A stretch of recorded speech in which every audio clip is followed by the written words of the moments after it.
Olá, você acompanha a partir de agora o programa Diálogo Brasil. A nossa conversa hoje é sobre a legalização dos jogos de azar. 2 projetos que estão no Congresso tratam desse assunto. Um na Câmara dos Deputados, que vem sendo discutido e modificado desde os anos 90, e outro no Senado, que pode ser votado amanhã na Comissão de Desenvolvimento Nacional. Para debater essa questão, nós recebemos aqui no estúdio o presidente do Instituto Brasileiro Jogo Legal, Magno José Santos de Souza, e o coordenador do movimento Brasil Sem Azar, Paulo Fernando Melo. Boa noite e obrigado pela presença de vocês. Antes de começar a nossa conversa, nós vamos saber um pouco mais sobre a polêmica que envolve os projetos de legalização dos jogos. O Copacabana Palace, mais badalado hotel carioca, foi palco 70 anos atrás do último jogo de roleta oficialmente autorizado no Brasil. Era 30 de abril de 1946, mesmo dia em que o presidente Eurico Gaspar Dutra pôs fim aos jogos de azar no país. Cerca de 70 cassinos foram fechados, incluindo o que funcionava no Palácio Quitandinha, em Petrópolis, construído apenas 2 anos antes para ser o maior do país. À época, essas casas empregavam em torno de 40 mil pessoas. Artistas como Carmen Miranda animavam a jogatina. Agora as cartas estão novamente na mesa, não para o jogo ainda, mas para apreciação pelas 2 casas do Congresso Nacional. A liberação de cassinos, bingos, jogos do bicho e videojogos ganhou força quando o presidente do Senado, Renan Calheiros, incluiu a proposta na Agenda Brasil, programa de incentivo à retomada do crescimento econômico brasileiro. Os defensores da ideia prevêem investimentos bilionários. Calculam que a indústria dos jogos de azar tem potencial para arrecadar 20 bilhões de reais por ano. Hoje o rombo da Previdência é gigantesco, os cofres públicos, e o déficit da dívida pública também é muito grande. A gente não tem mais espaço para aumentar os tributos. O único lugar que você não consegue ter a oferir renda para os cofres da União, estados e municípios, seria partilhar os tributos dos jogos. O jogo já acontece no Brasil. Só que hoje o Estado não ofere nada. Ele já acontece sem devolver nada à sociedade, sem devolver nada à estrutura pública. Já os críticos temem que a jogatina sirva à corrupção, à lavagem de dinheiro, ao crime organizado e ainda provoque distúrbios de comportamento, como o surgimento de jogadores compulsivos. Não vai aumentar a arrecadação, como os defensores têm dito. Principalmente que ele vai deslocar muitos gastos de outras áreas da economia para o jogo e, portanto, não vai ter um ganho líquido, não vai ter um ganho novo.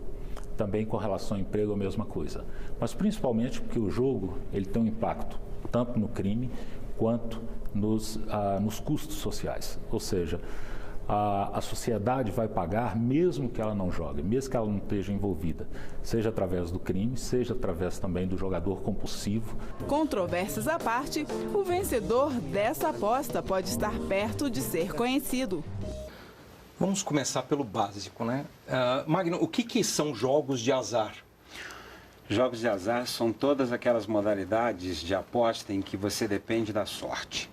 Loteria é jogo de azar. Jogo do bicho é jogo do azar. Jogos de cassino são jogos de azar. Porém, jogos que você não depende da sorte, sim da habilidade. Corrida de cavalo, jogo de habilidade. Apostas esportivas, jogo de habilidade. Pôquer. Jogo de habilidade. Que você tem que ter conhecimento sobre essa modalidade para você ganhar nessa modalidade. Então, jogos de azar depende da sorte, não jogos de azar depende de habilidades. Quer dizer, então, no Brasil já existem jogos de azar legalizados como as loterias, é isso? Sim, nós temos hoje no Brasil jogos de azar legalizados e jogos de azar não legais, mas que operam com uma força muito grande. Quais são esses que hoje operam dessa forma? Na clandestinidade. O jogo do bicho, os caça-níqueis, os bingos e videobingos, as apostas pela internet, apostas esportivas, apostas em cassinos, apostas em videobingos através da internet. E o que se pretende legalizar são esses jogos? São essas modalidades que não estão incluídas dentro da lei. Certo. Agora, Paulo, do jeito que a gente viu aí na matéria, os jogos de azar eles eram permitidos no Brasil. Aí em 1946 eles são extintos e só que de certa forma fica também a loteria na mão do governo federal para exploração, né? Um jogo de azar. Por que eles foram proibidos? E não é um contrassenso existir um jogo de azar, jogos de azar como loterias legalizadas hoje, exploradas pelo próprio governo? Não, o jogo oficial, controlado pela Caixa, é exatamente para atender a demanda dessas pessoas que gostam de jogar. E já está regulamentado, uma parcela disso, inclusive, volta em receita para o próprio governo. Nós tivemos uma experiência nefasta, que foi a volta do bingo no início do governo Lula, verificou-se que não deu certo, né? Tivemos, inclusive, grandes escândalos políticos nacionais decorrentes disso. Tivemos, inclusive, a CPI do bingo, que arrolou Carlinhos Cachoeira, Valdomiro Diniz e todo aquele esquema ligado à presidência da República. E, em boa hora, então, foi proibido, né, a questão dos bingos. Então, o que se quer fazer agora? É como se fosse o bode na sala. Em face à crise econômica que vivemos, parece que, ao legalizar o jogo, todos os problemas do país estariam resolvidos. O que não é verdade, porque o jogo não gera riqueza. O jogo não aumenta o produto interno bruto. Apenas o dinheiro sai do seio da família e vai para os grandes empresários. Porque no jogo, só quem ganha é a banca. Agora, lá antes de 1946, o que aconteceu para o jogo ser proibido? Na verdade, uma circunstância da época, né? Saímos da ditadura do governo Vargas, tivemos o início da redemocratização do país e, em face à polarização política, né? Muitas pessoas envolvidas na contravenção, né, no jogo do bicho, controlavam também esses cassinos. O governo, na época do Marechal Dutra, resolveu, então, proibir os jogos. Quer dizer, aí o país continuou normalmente. Certo. E aí, em 93 e 98, vieram as leis Zico, depois a Lei Pelé, que tentaram regularizar a situação dos bingos junto aos clubes esportivos, é isso? Exatamente. Não. Dizendo que com o dinheiro arrecadado, o esporte, principalmente o esporte amador, visando os Jogos Olímpicos, iam melhorar. O que verificou-se na prática foi um esquema controlado por grandes empresários que compravam essas federações e confederações esportivas e o propósito não foi alcançado, fazendo com que apenas tivéssemos lavagem de dinheiro, acobertagem de crimes, né? E grandes problemas políticos, né? Porque muitos desses empresários financiavam campanhas políticas. Agora, Magno, a matéria de abertura fala que a maioria dos países do mundo estão optando pela regulamentação. Por que isso? Isso é verdade também na América Latina? Quer dizer, os países da América Latina também, a maioria está querendo regulamentar o jogo? Se você me permite, Osama, eu preciso voltar um pouquinho para ajudar na pergunta que você fez para o Paulo. Na verdade, os cassinos no Brasil, eles foram fechados por uma questão religiosa. Dona Santinha, mulher católica do Eurico Gaspar Dutra, o convenceu a fechar os cassinos. 71 cassinos foram fechados, 51 mil pessoas foram desempregadas da noite para o dia. Ou seja, houve uma mudança total de paradigma e esse processo foi um processo extremamente traumático, Paulo. Além disso, quando você diz da questão de que o jogo não gera renda, o jogo gera renda sim. Por que o jogo gera renda? Porque você tem toda uma cadeia produtiva que trabalha para o jogo. Você está querendo dizer que é a mesma coisa seguinte, então uma pessoa não pode ir a um show, não pode ir a um restaurante, porque isso vai tirar a renda do seio familiar. Na verdade, o que a gente está querendo dizer o mundo inteiro caminhou nesse sentido. 76% dos países que compõem a Organização Mundial do Turismo tem jogo legalizado. 71% dos países da ONU tem jogo legalizado.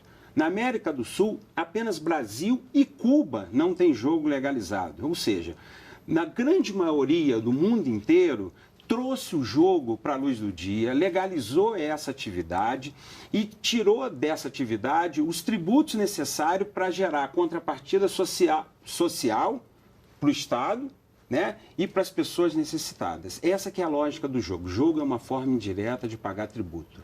Agora, Paulo, quando você diz assim, não gera renda tal, por exemplo, as loterias ano passado... não geram riqueza, que eu disse. Sim. No ano passado, as loterias geraram 5 bilhões de reais em tributos. Se acrescentar aí as transferências obrigatórias, segundo o professor Ricardo Gazel, que apareceu até na matéria agora, seriam 12 bilhões de reais. Isso é um dinheiro que a gente pode desconsiderar quando se trata dessa legalização? Porque se a loteria hoje legalizada já gera isso, outros jogos legalizados não gerariam mais? Não, porque obviamente haverá uma transferência. As pessoas que atualmente jogam na Mega Sena, na Loto Fácil, na loteria, vão deixar de jogar nas loterias oficiais para jogar nesses outros segmentos. Então, na verdade, não vai aumentar a receita do governo, vai apenas transferir. E lembrando que as pessoas deixarão de investir em outras áreas, cultura, cinema, teatro, etc., para, evidentemente, gastar na jogatina.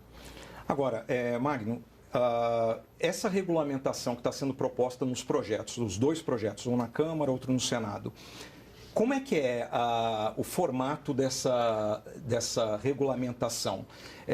Como é que tem sido no mundo e como é que está sendo desenhado aqui para o Brasil? Tá, ainda voltando um pouquinho, hoje você tem um mercado clandestino de jogo que já convive com as loterias estaduais. As loterias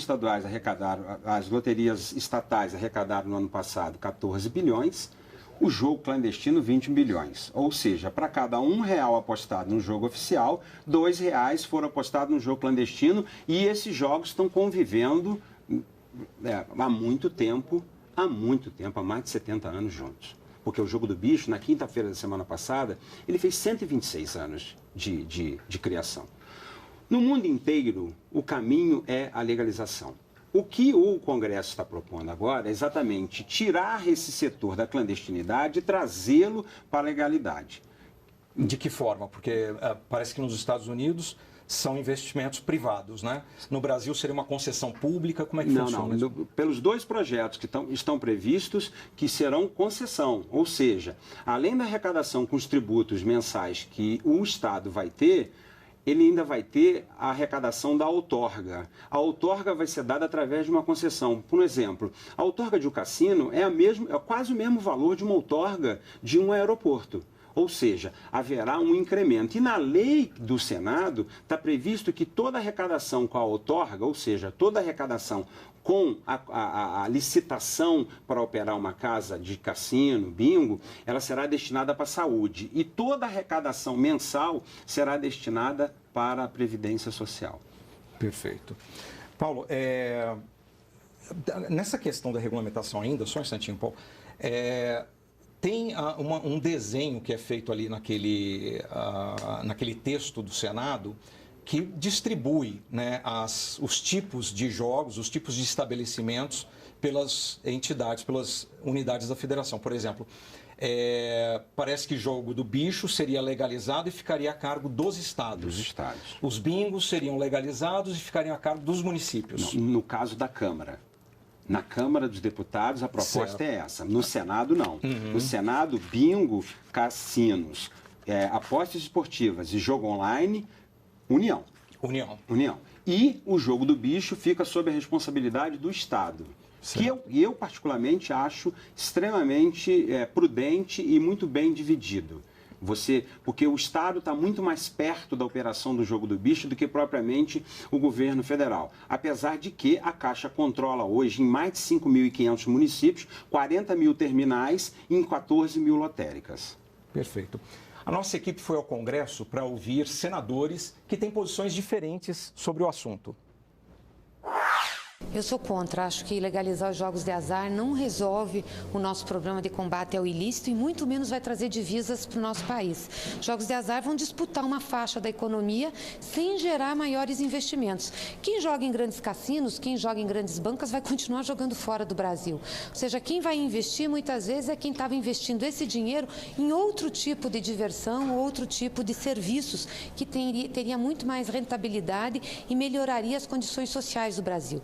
E temo também que com o jogo de azar a gente acabe incentivando não só a prostituição, mas também tráfico de drogas e outros ilícitos. Então não me parece uma boa ideia. Porque é uma situação que já existe. Nós não temos a opção de ter ou não ter jogo no país. Hoje, para cada R$3 que são apostados no nosso país, 2 são de forma irregular, fomentando corrupção, né? Proteção policial. Então, hoje, em cada esquina que se vai, você tem um apontador de Jogo do Bicho, tem uma máquina ilegal, lesando as pessoas. Então, nós não temos essa opção. Então, se é uma situação que já existe, mas nada mais justo que a população ter benefício através de cobrança dos impostos, legalização das pessoas que trabalham, que possam ter suas contribuições sociais registradas, seus direitos trabalhistas. E eu acho que nós temos que atrair, é uma situação que já existe mundialmente em todos os países civilizados do mundo e tem que chegar essa situação a ser regulamentada no nosso país. Bom, a gente tem essa preocupação com a associação do jogo ao crime. Inclusive, o Ministério Público Federal, ele se manifestou contra, né, a legalização dos jogos. A Associação Nacional dos Auditores Fiscais da Receita Federal do Brasil também contra. O que preocupa esses setores, Paulo? Esses crimes, eles já não acontecem na clandestinidade? Não seria mais fácil controlar essa situação se esses jogos fossem regulamentados? Pois bem, só uma ressalva, quem proibiu o jogo não foi a dona Santinha, foi o Congresso Nacional que revogou a lei. Então, o jogo nunca vem sozinho, o jogo sempre vem mal acompanhado. O que acompanha o jogo? O crime organizado, a corrupção, a lavagem de dinheiro e, principalmente agora, com a lei que proíbe o financiamento privado das campanhas, será a maneira pela qual os partidos políticos arrumaram, né, para o financiamento das suas campanhas. É isso que realmente está por trás do jogo. Além da questão da prostituição, da exploração de mulheres e, obviamente, vamos tratar também dos ludopatas, que são as pessoas viciadas em jogo. Então, esse é o nosso principal motivo de sermos contra. Nós temos uma estrutura muito grande, um país continental, que não se consegue nem combater o mosquito do dengue. Ou seja, nesses escândalos não consegue verificar dinheiro nas contas dos políticos. Como é que nós vamos ter uma estrutura estatal para organizar tudo isso? E o que mais me espanta no projeto é que ele prevê a criação de uma Agência Nacional dos Jogos. Então nós vamos pegar os contraventores, vamos dividir por regiões. Os bicheiros do Rio ficarão na Baixada, os outros ficarão lá no Leme, o outro no Rio de Janeiro. Vamos dividir o país territorialmente para os contraventores? É isso que se quer para o Brasil? Perfeito. Agora, Magno, aqui a gente está falando em tese, né? Se o projeto, ou se o projeto da Câmara ou do Senado, se forem aprovados, se os jogos forem regulamentados, tal, nós temos essas preocupações com a questão da criminalidade, a questão do vício, que a gente vai até abordar daqui a pouco de novo, a questão de prostituição, desvio de dinheiro, lavagem de dinheiro. Só que o professor Ricardo, o economista Ricardo Gazel, ele fez um estudo nos Estados Unidos e chegou a algumas conclusões. Eu queria colocar alguns pontos para a gente discutir. Por exemplo, nos Estados Unidos, onde se abrem cassinos, o gasto com a loteria se reduz. Bobagem. Isso é um dado que ele coloca. Ele, inclusive, diz que em Atlantic City, em Nova Jersey, por exemplo, onde o jogo foi legalizado em 1978, 50% dos restaurantes haviam desaparecido 10 anos depois. Isso é um outro dado. Ele coloca também nesse estudo, o número de jogadores compulsivos não passa de 1% em geral na população. Aonde há cassino, passa a ser 5%. E, por último, num dos estados, ele diz que onde os cassinos foram implantados, houve um aumento de quase 7% dos crimes, assassinatos, estupros e assaltos à mão armada. O que eu quero dizer é o seguinte, qual é a situação hoje? Será que essa situação nos Estados Unidos já não é um prenúncio do que pode acontecer no Brasil, já tendo a tradicional morosidade da ação do setor público? Bom, inicialmente, eu vou voltar um pouquinho. Bom, primeiro, ao longo período de ilegalidade do jogo no Brasil, construiu lendas urbanas. Lendas urbanas que eu acabei de ver uma senadora da República, Gleisi Hoffmann, do PT, que é contra o jogo, dizer que o jogo atrai prostituição. Isso é a primeira balela que a gente tem que falar. Os cassinos, os proprietários de cassinos, de casas de jogos, entendem que a prostituta é uma concorrente dele, porque ela tira o jogador do ambiente do jogo e leva o jogador para o quarto. Então, isso é uma lenda urbana que não existe. Segunda lenda urbana, vai favorecer a criminalidade. Eu acho que quem favorece a criminalidade é exatamente o status quo que nós temos hoje em dia. Com o jogo legalizado, fica mais difícil de você ter criminalidade dentro da atividade do jogo. Agora, com relação às informações do professor Ricardo Gazel. que eu tive a paciência de ir aos Estados Unidos, há 2 semanas atrás, participar da maior feira de jogo nos Estados Unidos, e tive contato com vários especialistas do setor, inclusive com Bo Bernardi, que vem a ser o presidente do Instituto de Jogo da Universidade de Las Vegas. Levei o artigo do professor Gazel. Ele disse para mim exatamente assim: todas essas informações que ele coloca aqui são ou informações muito antigas, da década de 90, que precisam ser revistas, e, além disso, vários pesquisadores que ele cita na reportagem dele, no artigo dele, são de pessoas que são patrocinadas pela igreja, que são especialistas antijogo. É claro que se você tem especialistas antijogo, ele vai só falar mal da atividade. Com relação ao crescimento de criminalidade, é possível sim que aconteça, porque se você aumenta a quantidade, bota um show com um monte de pessoas nesse show, o que vai acontecer ali? Você vai ter um aumento de criminalidade, porque você vai ter mais gente naquele ambiente. Claro que você vai ter conflitos, você vai ter uma série de coisas, mas não necessariamente dentro das casas de jogos. Por quê? Porque a estrutura de segurança, tudo que uma casa de jogo não quer, é que haja esse tipo de comportamento dentro da sua casa de jogos. Paulo, o que nós verificamos na prática, quando tivemos a questão do bingo, né? Foi o acesso das mulheres, principalmente, de mais idade, aposentadas, que ficaram viciadas em jogo. Nós pegamos os depoimentos, inclusive de funcionários que trabalhavam no bingo, que diziam que as pessoas ficavam na porta, antes do bingo abrir, meio-dia, 11 horas, já esperando. Então, essa questão da ludopatia é uma questão que muitas vezes não se coloca no debate no Congresso Nacional. Em relação aos argumentos do professor Gazel, economista, que também está acompanhando bem esse trabalho, ele participou de uma comissão no Congresso americano, né? E o Congresso americano aprovou há pouco tempo, né, uma moratória de 10 anos para que se possa abrir novos cassinos e bingos, para que se verifique a viabilidade.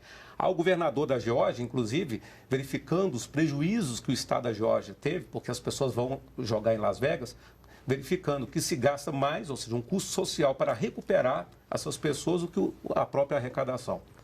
Então, há um programa, né, um serviço público na Geórgia para atender os ludopatas. Perfeito. Agora nós vamos fazer um intervalo e voltamos em instantes para continuar a conversa sobre a legalização dos jogos no Brasil.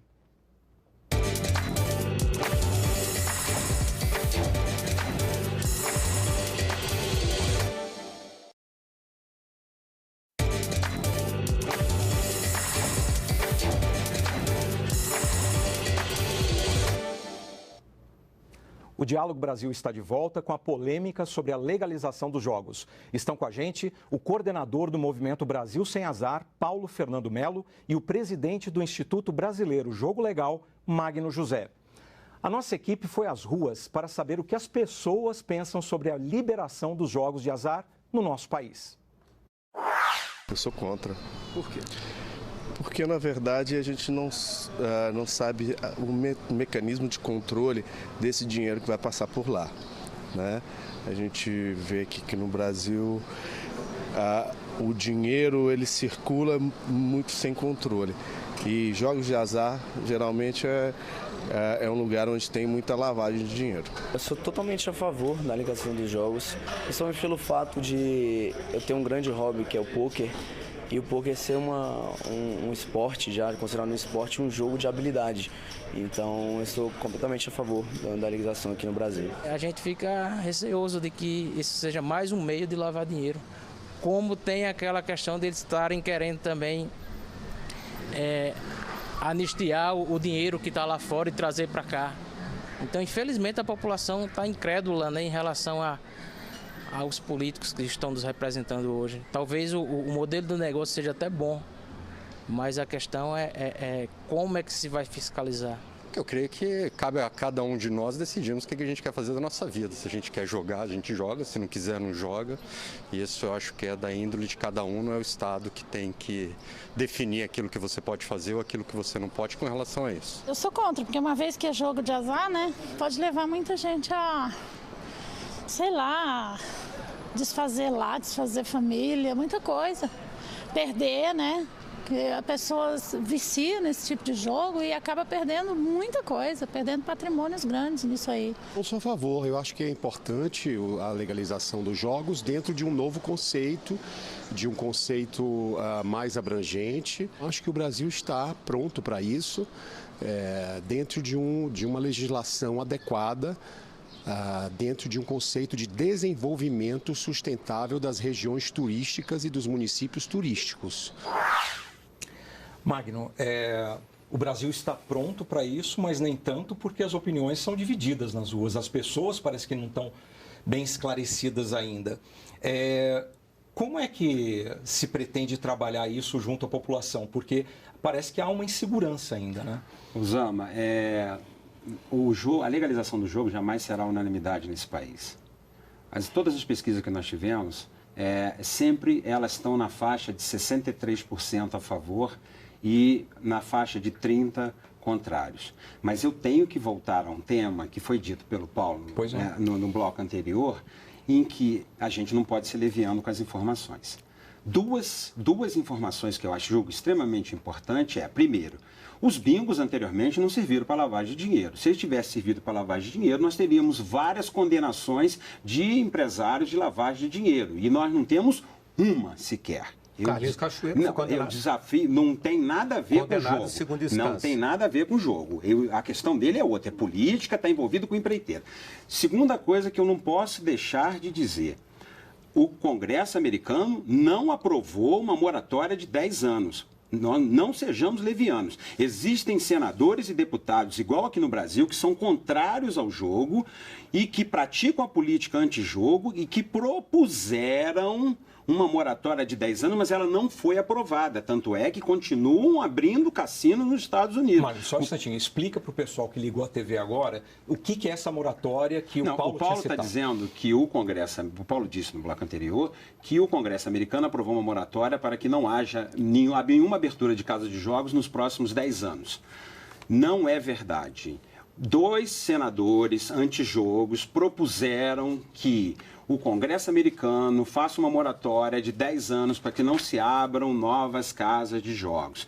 Mas o Congresso americano não tem gestão sobre as tribos indígenas, são independentes, que têm hoje seus 371 cassinos. Isso é curioso, né? Isso é curioso. E se eles quiserem, eles vão poder abrir mais cassinos. Hoje, no estado de Nevada, tem 340 cassinos, sendo que 170 cassinos praticamente ficam só na cidade de Las Vegas. Não existe essa moratória. Não podemos ser levianos nesse ponto. Você está dizendo que o professor Gazel disse num artigo na Veja. O professor Gazel não é dono da verdade e nem tampouco é uma referência em pesquisa nesse setor. Ele defende o jogo e quer adivinhar meu pensamento que eu vou falar. Então, uma comissão formada pelo Congresso americano foi para medir o impacto do jogo e propôs uma moratória na expansão dos jogos de azar para conhecer melhor seus efeitos. E a proposta lá é de 10 anos. Mas não foi aprovada. Não podemos ser leviano nesse está sendo discutido. Está sendo discutido. Para verificar que não é esse oásis, que não é essa beleza como eles apregou. A questão dos jogos mesmo lá que é aprovada. Então, os americanos, como são mais responsáveis, né, vão medir os efeitos do jogo nos próximos 10 anos. Para daqui verificar depois se continua aumentando o número de bingos e cassinos lá. Vou discordar outra vez de você, Paulo. Os americanos exageraram na quantidade de cassino. Um país que tem 319 milhões de habitantes tem 2.000 cassinos. Eu, particularmente, acho muito. Esse é o problema do Congresso americano. A nossa lei, a lei brasileira, prevê a abertura, as duas leis, tanto a lei do Senado quanto a lei da Câmara dos Deputados, estabelece uma limitação de quantidades de cassinos. É isso que eu ia te falar. Como é que é essa limitação de cassinos, bingos? Como é que funciona? Na Câmara dos Deputados, os cassinos estão limitados a 35. 3 em São Paulo, 2 no Rio, 2 na Bahia, 2 em Belo Horizonte, no estado de Minas, e o restante 1 em cada estado. Bingos. Bingos, não existe uma limitação na Câmara. Senado, a cada 10 cassinos que forem abertos no Brasil, 6, se 6 estiverem no Sudeste, Sul-Sudeste, tem que ter 4 no Centro-Oeste, no Norte e no Nordeste. E jogos do bicho? Espera aí, só um minuto. E bingos no Senado. 1 a cada 200 mil habitantes, que dá algo em torno de 500 bingos no total no país. Jogo do bicho. Não existe, no projeto do Senado, não existe uma limitação, porque ele repassa para os estados essa operação.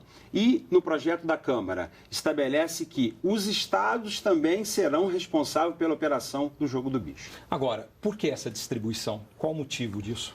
Não sei, eu acho que isso é uma vontade da Câmara, dos deputados. O motivo. Qual é o motivo, Paulo? Porque, como está proposto, né, não vai acabar com o jogo ilegal.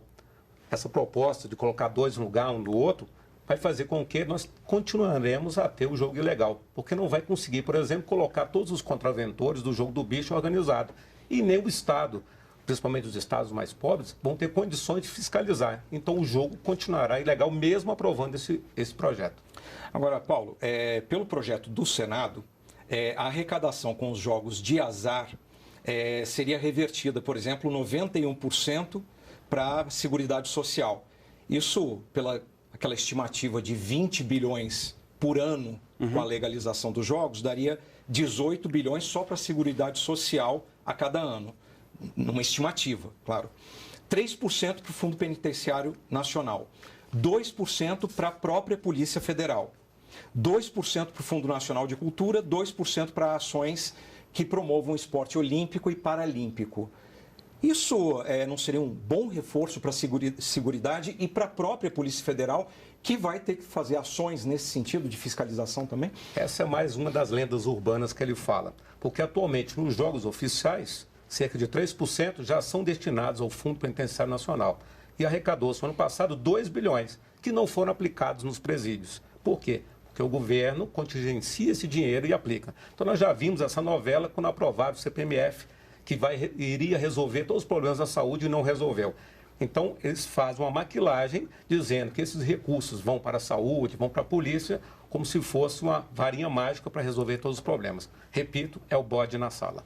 Perfeito. O Ministério Público é contra a legalização dos jogos no Brasil. A nossa equipe ouviu a opinião do Procurador da República, Peterson de Paula Pereira.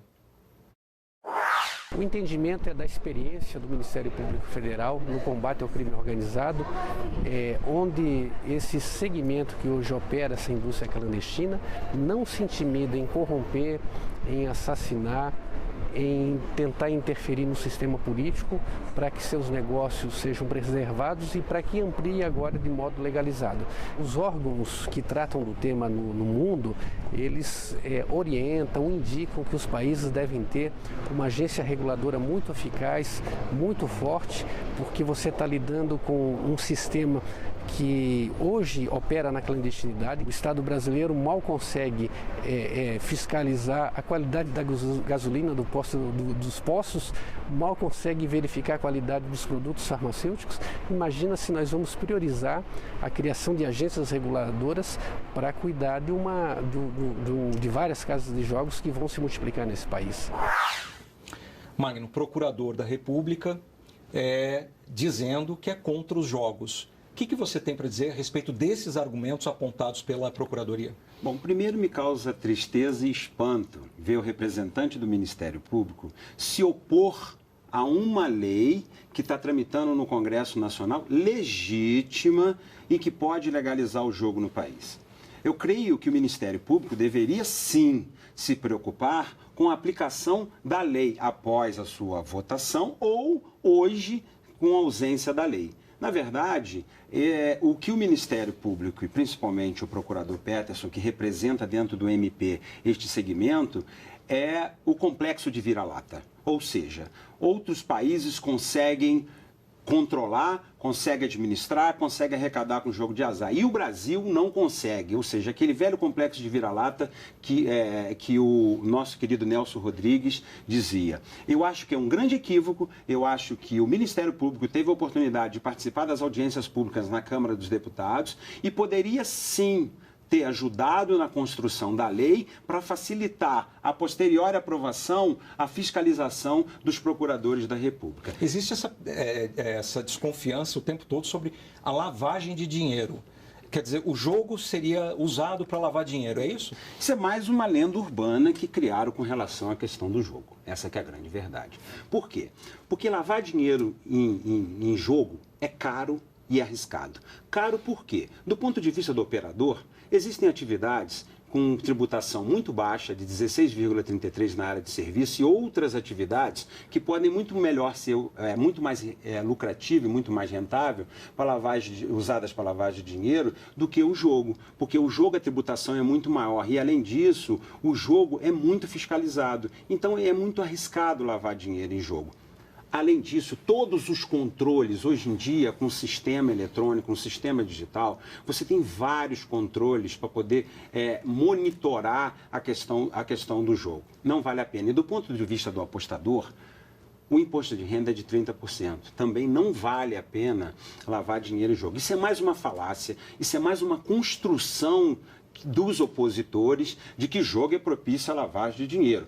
Se fosse assim, nós teríamos um escândalo todos os dias. No mundo inteiro existem 6.800 cassinos, milhares de sites de apostas. E, no entanto, pode buscar no Google, hoje nós estamos muito próximo da informação, qual a quantidade de lavagem de dinheiro que temos em cassino nos últimos 10 anos.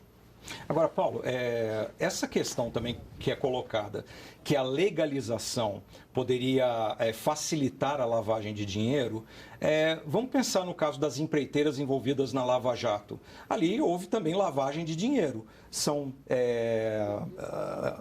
trabalhos, são empreendimentos legalizados do ponto de vista da lei e isso não impediu lavagem de dinheiro. Como é que você avalia isso? Só observar um passado recente, quem não se lembra na CPI do orçamento dos anões, que nós tivemos lá o ex-deputado João Alves, da Bahia, que afirmou na CPI e comprovou que ele ganhou 200 vezes na loteria, sendo a loteria oficial. Ainda essa semana, vimos as eleições, as pessoas que foram utilizadas como laranjas para fazer contribuição para a campanha eleitoral. Então, e vimos também na questão da Lava Jato, até o procurador Danton Dallagnol é nosso aliado também, que se colocou contrário ao jogo, que nós vimos como é que é feita essa questão da lavagem de dinheiro.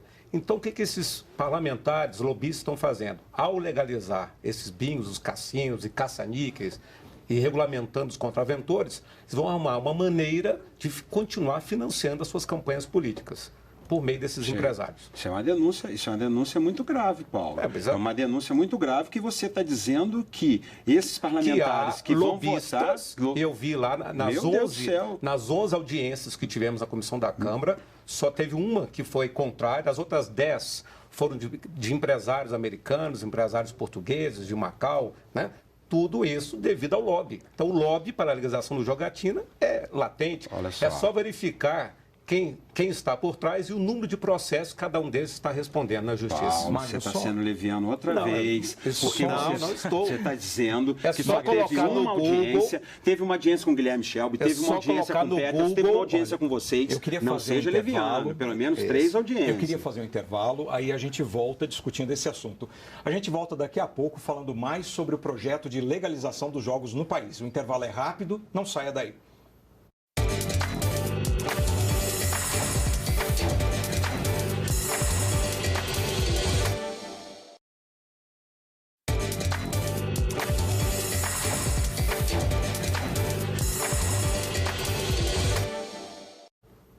E a gente continua a conversa sobre os jogos de azar com Magno José, do Instituto Jogo Legal, e o advogado Paulo Fernando, do movimento Brasil Sem Azar.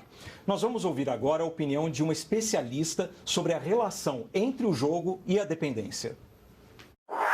Precisamos ainda estudar muito o comportamento da nossa população, principalmente devido aos problemas relacionados à adição, ao comportamento compulsivo de jogar. E esse, do meu ponto de vista, é o grande problema, é o ônus com relação ao que vai acontecer com a população. E é claro que o comportamento de jogar aumenta se a oportunidade de jogo está presente. Legalizar significa aumentar a oportunidade. A pessoa se vicia em jogo a partir do início da jogatina. Ela tem que jogar primeiro para saber, segundo, se ela vai ficar viciada ou não. Se o jogo for legalizado, nós temos mais oferta e isso vai aparecer aos olhos da população e dos jovens como alguma coisa natural, aceitável, mais pessoas vão experimentar e mais pessoas vão se tornar dependentes. E nós não temos políticas públicas que atendam a esse doente, ao jogador compulsivo, e não temos na nossa cultura grupos de profissionais qualificados no nível que é exigido para uma grande demanda que provavelmente aumenta no caso da legalização. A Organização Mundial da Saúde já classificou o jogo compulsivo como doença, né? Tem um Código Internacional de Doenças, um CID, já definido, ao lado do álcool, da cocaína e de outras drogas. Segundo a OMS, 3% da população tem algum problema com o jogo, né? E 2% podem criar dependência do jogo. Aí eu digo o seguinte, essa não é uma preocupação social, Paulo?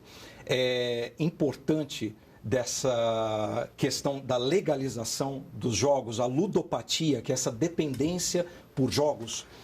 Nós temos o Sistema Único de Saúde, que todo mundo conhece, totalmente defasado, que não atende às demandas primordiais do cidadão comum. Nós não temos uma estrutura de clínicas, de psicólogos e psiquiatras para atender essas pessoas. E no final das contas, quem vai pagar tudo isso? O contribuinte que não joga. Então nós que não jogamos, vamos, por meio dos nossos impostos, subsidiar, patrocinar, pagar, esse custo social que o Estado brasileiro terá por meio da legalização da jogatina. Então nós temos um grupo, que são dos ludopatas anônimos, que atuam assim como os narcóticos anônimos, alcoólicos anônimos, nos 12 passos, e nós verificamos ali em loco o sofrimento dessas pessoas que perdem todo o seu patrimônio, se endividam, perdem a sua família, divórcios, separações, graças a isso. Então, como a psicóloga falou, aumentando o número de oportunidades, obviamente, aumenta também a ludopatia. Mas isso não é diferente também do que acontece com o álcool, né? Sim, mas o álcool, há uma legislação, ou seja, não é permitido para menores, há toda uma regulamentação, inclusive, de propaganda na televisão, e há grupos que trabalham com isso. Mas aí não seria o caso, então, de regulamentar, como acontece com o álcool? Coibir para que as pessoas não fiquem viciadas também no álcool. E isso é que o governo vem fazendo campanha do tabagismo, na época do ministro José Serra, foi feito. Mas proibir? Ao legalizar, você vai colocar de uma maneira as pessoas mais vulneráveis, as pessoas mais pobres, mais humildes no vício do jogo. Quer dizer, piorar a situação. Piorar a situação. Agora, o projeto do Senado ou da Câmara, esses projetos têm algo previsto a respeito do atendimento dessas pessoas, os ludopatas, os viciados em jogos? Usama, primeiro eu quero destacar a honestidade da declaração da psicóloga. Ela foi extremamente honesta na declaração dela. Realmente você tem, em todo o processo, em todos os mercados não regulados, quando você introduz a legalização e que você acaba estimulando uma demanda reprimida, você tem um crescimento da curva e essa curva se estabiliza com o tempo. Isso é realmente verdade. Segunda coisa, ela admite, e o Paulo também admite, que ele esteve visitando hoje um grupo de jogadores patológicos do problema da mazela, que é a questão da patologia. Ou seja, o jogo no Brasil não vai começar a partir da aprovação do projeto. O jogo no Brasil já existe de forma clandestina. O problema é exatamente esse, porque nós não conhecemos os nossos jogadores patológicos, nós não conhecemos essa doença a fundo e não temos políticas públicas para desenvolver, porque nós não temos o jogo legalizado. Mas com o projeto, com o projeto, isso é extremamente possível por causa de alguns mecanismos que tem no projeto. Por exemplo, o Cadastro Nacional de Patologia. Nos dois projetos exigem a identificação do apostador.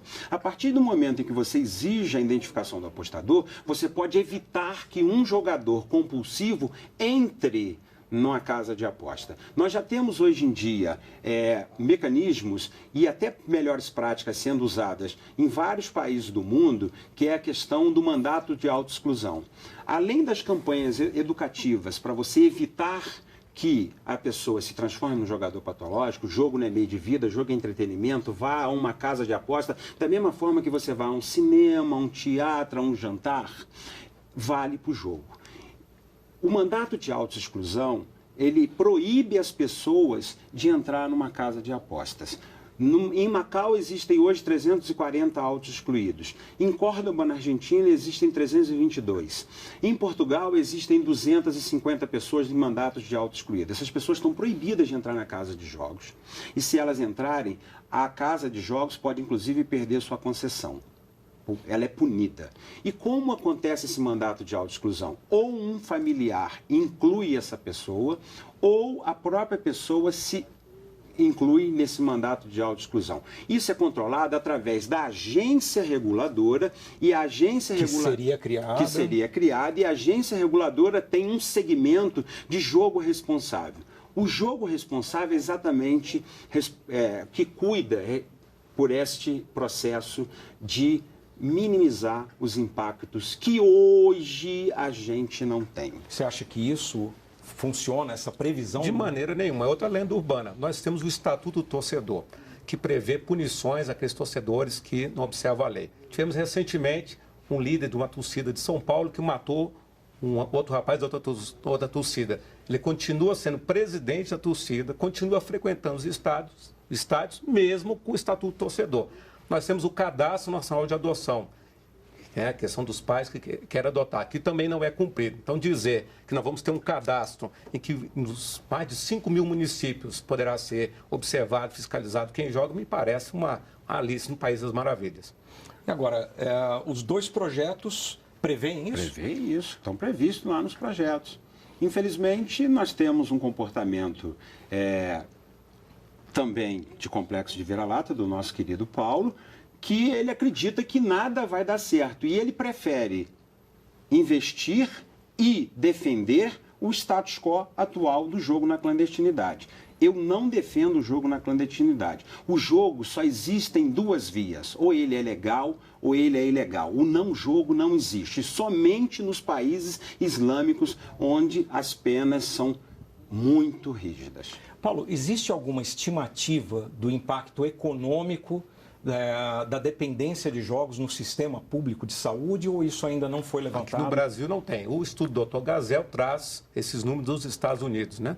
Que a cada $1 jogado, né, o Estado americano gasta 3 do custo social. Isso foi outra lenda urbana criada por um economista chamado Greenhalgh, que é patrocinado pela Igreja Antijogo na década de 90, que ele disse exatamente isso, que o professor Gazel vive repetindo e que eu estou vendo o Paulo repetir.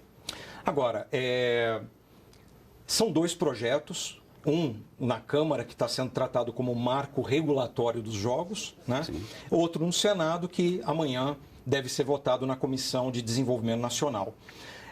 Eles apresentam, assim, diferenças substanciais. Por exemplo, eu vi uma questão que me preocupou um pouco, que é a questão da anistia caso as leis sejam aprovadas. Eu não sei se está no projeto da Câmara, ou no Senado, ou nos dois. Não cheguei a verificar exatamente isso.